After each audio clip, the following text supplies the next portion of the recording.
let's do the cute makeup look for me. Sana matry natin siya na maganda at bongga.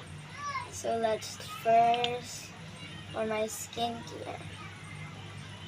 This is from UV Plus.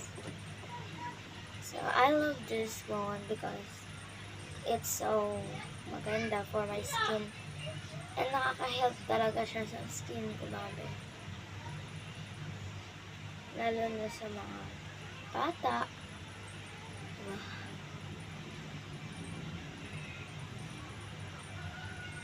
Oh my God.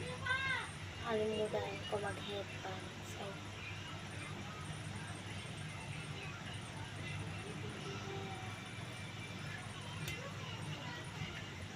mag-headband. Oh, para hindi ba gulo-gulo ang aking makeup. So, tapos,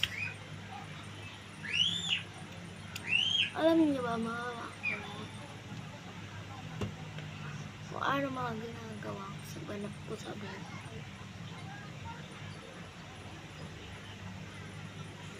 Dito kailangan mong i-blend ng maayos. Cute na may halong bongga. Yung parang may pag-birthday party ka, simple lang makeup mo, pero kabog. Diba? Ganda. Gusto ko ganun. Tapos kulang pala yung lips mo. Ay, talaga.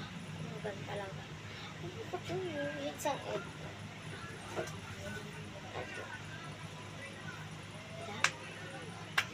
So, ayan. Napa-skincare na ako. And for my lips muna tayo. Ito ginagamit ng lips. Hindi ko mabasa. Sa Dio. From Dio. So, gumagamit ako ng ganito. Isang para ma-pigmented talaga yung tsaka maayos yung pagkakalagay. So, ano lang. Light lang na lipstick. Kasi nga cute, diba? Light lang. May salamin ako sa harap. Kasi nga maliit yung camera.